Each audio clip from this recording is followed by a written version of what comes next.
কারো কাছে, পৃথিবীর কোন সৃষ্টির কাছে যাররা পরিমাণ কিচ্ছু পাওয়ার আশা করবেন না। একটু আশা করবেন আপনি কষ্ট পাবেন। কারো কাছে কোনো আশা করতে যায় না, শুধু আল্লাহর কাছে আশা করেন।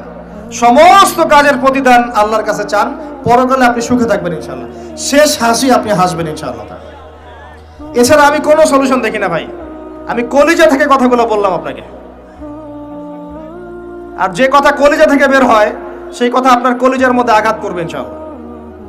সব কাজ শুধু আল্লাহর জন্য করেন, কেউ আপনার আপন না। আল্লাহ ছাড়া কেউ আপনার আপন নয়। আপনি ভুল করবেন যদি আপনি অন্য কাউকে আপন মনে করেন। আপনার পলিটিক্যাল লিডার, আপনার প্রশাসনের স্যার, আপনার পরিবারের স্ত্রী, আপনার সন্তান, হাবি হাবি যা যা আছে, যদি মনে করেন আমার আপনজন, আপনি ভুল করবেন। সবাই সবার স্বার্থ চেনে, সবাই সবার স্বার্থ চেনে। শুধু আল্লাহ আপনাকে নিঃস্বার্থভাবে ভালোবাসেন। আল্লাহ পাক স্বার্থ চান না। সারাটা জীবন পাপ করে থাকলেও একটা বার দাঁড়িয়ে খালি বলেন আল্লাহ আস্তাগফিরুল্লাহ ওয়া আতুবু ইলাইহি। মন থেকে বলেন আল্লাহ আমি ভুল করেছি, আল্লাহ আমাকে মাফ করে দাও। এক মুহূর্তের মধ্যে আল্লাহ পাক আপনার সমস্ত গুনাহগুলোকে নেকিতে পরিবর্তন করে দিবেন ইনশাআল্লাহ। আল্লাহ ছাড়া কেউ নাই আপন। আল্লাহর জন্য খালেস করে ফেলেন নিজেকে, তার দিনের জন্য চেষ্টা করেন। তার দিন আজকে অবহেলিত, তার দিন আজকে অপদস্থ। সারা বিশ্বের বুকে আজকে মুসলিমরা নির্যাতিত, নিপীড়িত। দিনকে এগিয়ে নেওয়ার জন্য কিছু করেন।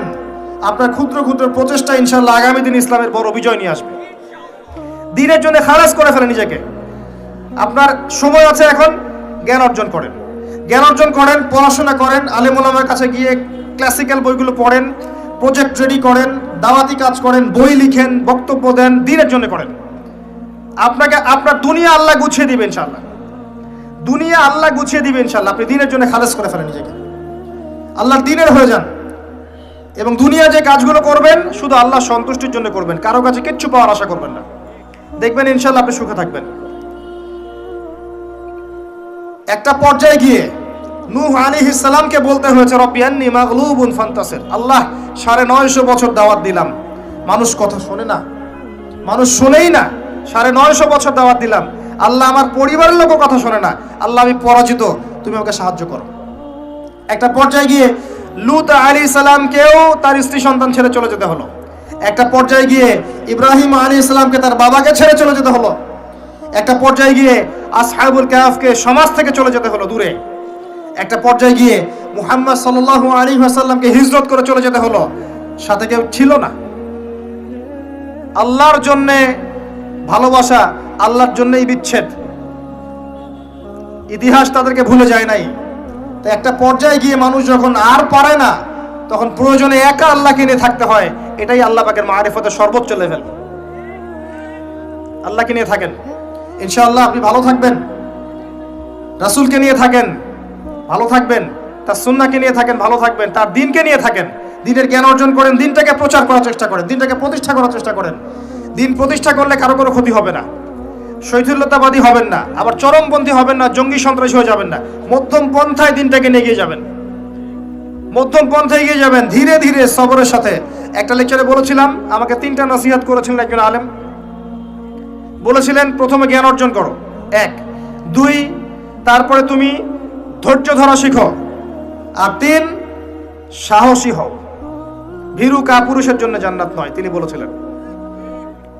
অতএব এভাবে চিন্তা করলে আপনি ইনশাআল্লাহ দুনিয়াতে ঠকবেন না, বা দুনিয়াতে ঠকলেও পরকালে আপনি জিতবেন ইনশাআল্লাহ তাআলা।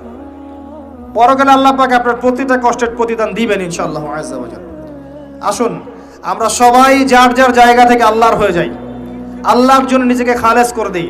আর আল্লাহর ভালোবাসা পেতে চাইলে তার রাসূলকে তার রাসূলের আনুগত্য করতে হবে, তার সুন্নাহ মাফিক চলতে হবে। আল্লাহ পাকের ফরজ ওয়াজিবকে ভালোবেসে আদায় করেন, বিরক্ত হয়েন না। নামাজের আজান হচ্ছে, বিরক্ত হয়ে যায় না, ভালোবেসে নামাজে যান। যে আল্লাহ আমার কাছে একটা ইবাদত চেয়েছেন, আমার রব, আমার সৃষ্টিকর্তা আমাকে একটা সুযোগ দিয়েছেন, আমার কাছে একটা ইবাদত চেয়েছেন, সিজদা চেয়েছেন। আল্লাহ আমার কাছে কি আর চেয়েছেন? তাওহীদ চেয়েছেন, সুন্নত চেয়েছেন, হালাল খাই এতটুকু চেয়েছেন, সাধ্যমতো দিনের খেদমত করে এটা চেয়েছেন। আল্লাহ পাক আমার জন্য জান্নাত রেখেছেন, আমি আল্লাহর জন্য করব না? আল্লাহ পাকের কাজগুলো ভালোবেসে করেন, আল্লাহ পাকে কাছে পাবেন ইনশাআল্লাহ তাআলা। দেখবেন যদি আপনি আল্লাহর হয়ে যান, আপনি মনে মনে কিছু চাইবেন, হাত উঠিয়ে চাওয়ার আগে আপনার সামনে আল্লাহ পাক সেটা হাজির করে দিবেন ইনশাআল্লাহ। বিশ্বাস হচ্ছে না আপনার কথা, আমার কথা? আমার জীবনে শত শতবার এই ঘটনা ঘটেছে। মনে মনে চিন্তা করছি যে এটা দরকার, এটা হলে ভালো হতো, এমনকি এমনও চিন্তা করছি এটা খেতে ইচ্ছা করছে, সামনে গিয়ে দেখে হাজির। একটা কথা আমি মিথ্যা বানিয়ে বলছি না, আল্লাহর কসম। এমনও হয়েছে যে আমি মনে মনে চিন্তা করেছি যে এটা খেতে ইচ্ছা করছে, খেতে পারলে ভালো লাগতো। যেখানে গিয়েছি দেখি সেই বাড়ির মালিক সেটা সার্ভ করেছে। এমন একটা ঘটনা আপনাকে বলি যে আমি এক জায়গায় যাচ্ছি, জিজ্ঞাসা করছি যে কি রান্না করছো, বলছে খিচুড়ি রান্না করছে। ঠিক আছে, খুব খুশি, খিচুড়ি খাবো বাসায় গিয়ে। কোনো একটা কারণে রাস্তায় আমার একটা বিপদ হলো। বিপদ হওয়ার পরে আমি বাসায় যেতে পারলাম না, কোনো একটা জায়গায় আমাকে থাকতে হলো অল্প সময়। সেখানে আমার পরিচিত তিনি ভাই, সে আমাকে বলছে কিছু খেয়ে নেন। ঠিক আছে, কি আছে নিয়ে আসেন। খাবার নিয়ে আসা হলো, দেখলাম খিচুড়ি। কথা কি বুঝতে পারছেন? দেখে আমার চোখ দিয়ে এক ফোঁটা পানি পড়লো খাবারের উপরে। যে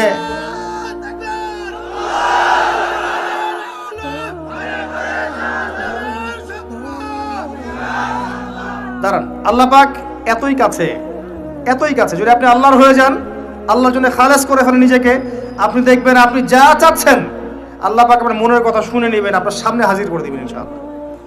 কিচ্ছু ভাববেন না, আল্লাহকে ছাড়া কোনো দিকে ভাবার দরকার নাই। আল্লাহর দিন আজকে একটা চরম অবমাননাকর জায়গার মধ্যে আছে, আপনি বুঝতে পারছেন না। দুই চোখ দিয়ে দেখেন, সারা বিশ্বের প্রেক্ষাপটের সাথে মুসলিমদের অবস্থা মেলান, দেখবেন আমরা আর সে আগের জায়গায় নাই। আমাদের অবস্থা এখন ভালো নয়, প্রত্যেকটা দিক থেকেই ভালো নয়। ধর্মের ক্ষেত্রে না, ইকোনমিক্সে না, পলিটিক্সে না, জিও পলিটিক্সে না, সোশ্যালি না, সংস্কৃতিতে না, কোনো ক্ষেত্রেই নাই। আমরা সে আগের জায়গায় নাই এখন আর। এই জায়গায় রিগেইন করতে হলে আমাদেরকে বেসিক কাজগুলো করতে হবে। আবার নামাজি হতে হবে, আমাদেরকে আবার রোজা রাখতে হবে, আবার দিনের খেদমতের চেষ্টা করতে হবে, কোরআন শিখতে হবে, আবারও সুন্নায় ফিরে আসতে হবে। ইনশাআল্লাহ তাআলা দেখবেন আস্তে আস্তে আস্তে আস্তে এমন প্রজন্ম গড়ে উঠবে যারা ইসলামের পতাকা নিয়ে সামনে এগিয়ে যাবে ইনশাআল্লাহ। আসেন, আপনাকে আমি পারিবারিক বিষয়গুলো আর বেশি বলতে চাচ্ছি না আজকে। আর একদিন ইনশাআল্লাহ আমি টোটাল লেকচারটাই আদর্শ ইসলামিক পরিবার এবং সমকালীন ফিতনাগুলোর উপর দিব ইনশাআল্লাহ। সামনে যান, ফিতনা আপনার অর্থনীতির মধ্যেও আছে। খুব কম মানুষ আছে আমাদের এখানে যারা অর্থনৈতিক জীবনে হালাল খাচ্ছে, ম্যাক্সিমাম সুদ খাচ্ছে। অনেকেই ঘুষ খাচ্ছি আমরা, অনেকেই দুর্নীতি করছি, অনেকে ঠকবাজি করছি, অনেকে মানুষের হক নষ্ট করছি, করছি না? কারো রিজিকে যদি একটা টাকা এরকম হারাম চলে আসে, এই রিজিক দিয়ে আল্লাহর ইবাদত করলে ইবাদত কবুল হবে না। খুব সাবধান। নবীজি আগেই বলেছিলেন সাল্লাল্লাহু আলাইহি ওয়াসাল্লাম, যে সুদ খায়, যে সুদ দেয়, যে সাক্ষী থাকে, যে লিখে রাখে, সবাই সমান অপরাধী। দিব্যি আমরা খাচ্ছি। নবীজি বলেছিলেন সাল্লাল্লাহু আলাইহি ওয়াসাল্লাম, যেটা মায়ের সাথে জেনা করার মতো অপরাধ এবং আল্লাহ এবং তার রাসূলের সাথে যুদ্ধ করার মতো অপরাধ, দিব্যি আমরা খাচ্ছি, দিব্যি খাচ্ছি, পরোয়াই নাই কোনো। এক দিরহাম সুদ খেলে নবীজি বলেছেন সাল্লাল্লাহু আলাইহি ওয়াসাল্লাম 36 বার জেনার পাপ হয়, 36 বার। দিব্যি খাচ্ছি, কোনো পরোয়া নাই। তবে আলহামদুলিল্লাহ এখন এই কথাগুলো শুনে অনেক মানুষ সুদি কারবার থেকে সরে এসেছেন, আমি জানি। আমি দোয়া করি মন থেকে আল্লাহ পাক তাদেরকে বেহিসাব রিজিক দান করুন। রিজিকের মালিক কে ভাই? আমি যদি মনে করি যে আমি সুদি কারবার না ছাড়লে আমার রিজিক কমে যাবে, তাহলে আমি মনে করছি রিজিকের মালিক আমি নিজেই, তাই নয় কি? আল্লাহর উপর তাওয়াক্কুল করে ছেড়ে দিয়ে দেখেন, আল্লাহ পাক আপনার জন্য আসমান জমিনের বরকতের দরজা খুলে দেবেন ইনশাআল্লাহ। বিশ্বাস করছেন না আমার কথা? রিজিক কার হাতে? সমুদ্রের নিচে কোটি কোটি মাখলুক আছে, কে খাওয়ায়? এই জমিনের উপরে কোটি কোটি কীটপতঙ্গ আছে, কে খাওয়ায়?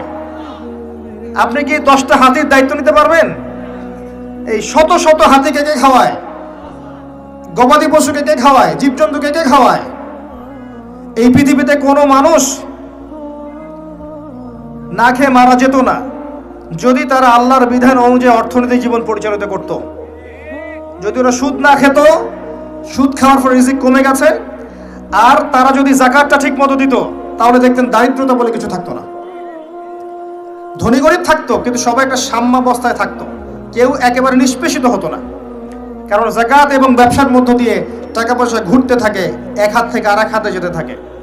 আর রিবার মধ্য দিয়ে টাকা পয়সা এক শ্রেণীর মানুষের হাতে চলে যায়, ধনীদের হাতে চলে যায়, আর গরিবরা আস্তে আস্তে দারিদ্রতার অতল তলে যেতে থাকে। আপনার অর্থনৈতিক জীবন ঠিক নাই, দেখবেন এখানে ফিতনার শেষ নাই। অন্যদিকে আসেন, আপনি সামাজিকভাবে দেখেন, সামাজিক জীবনে ফিতনার শেষ নাই। খেয়াল করে দেখেন আত্মীয়তার সম্পর্কগুলো নষ্ট হয়ে যাচ্ছে।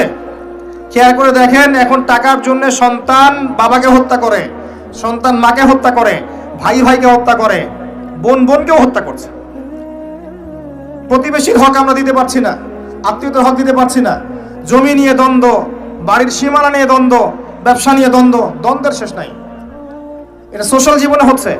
আবার ইকোনমিক সেকশনে এমনও হচ্ছে, ব্যবসা করছি হালাল মনে করে, এখানে সুযোগ বুঝে সিন্ডিকেট করছি, মজুতদারি করছি, ইচ্ছা করে দাম বাড়িয়ে দিচ্ছি, মানুষকে বিব্রত করছি, গভর্নমেন্টকে বিব্রত করছি। এগুলো আমরা কৃত্রিম সংকট তৈরি করছি, মাপে কম দিচ্ছি, ব্যবসা করছি মাপে কম দিচ্ছি। অমুসলিম ব্যবসা করছে মাপে সঠিক দিচ্ছে, অমুসলিম ব্যবসা করছে মাপে সঠিক দিচ্ছে। অমুসলিম ব্যবসায়ী সিন্ডিকেট করছে না, একজন হিন্দু ব্যবসায়ী আল্লাহ পাক তাকে হেদায়েত করুক, সে মাপে কম দিচ্ছে না, সিন্ডিকেট করছে না, কৃত্রিম সংকট তৈরি করছে না, মুসলিমরা করছে। রমজান মাসকে কেন্দ্র করে মুসলিমরা ব্যবসা করে নিচ্ছে, সুবহানাল্লাহ। আর মানুষ সামান্য নিত্য প্রয়োজনীয় দ্রব্যের জন্য ট্রাকের পিছনে দৌড় দিচ্ছে। কি একটা দৃশ্য, সুবহানাল্লাহ। এর ফলাফল আপনি পাবেন, মানুষের হক নষ্ট করার ফলাফল পাবেন। কিয়ামতের মাঠে এর বিচার না করে আল্লাহ পাক ছাড়বেন না। এত সহজ না কোনো কিছু। আল্লাহ পাক কিয়ামতের মাঠ রেখেছেন, রাখার দরকার ছিল, না হলে কোনো জালেমের বিচার হতো না। যত জালেম এই পৃথিবীতে পার পেয়ে গেছে, কিয়ামতের মাঠে কেউ পার পাবে না। এই জন্য আল্লাহ পাক কিয়ামতের মাঠ রেখেছেন, এবং এটা রাখা উচিত ছিল।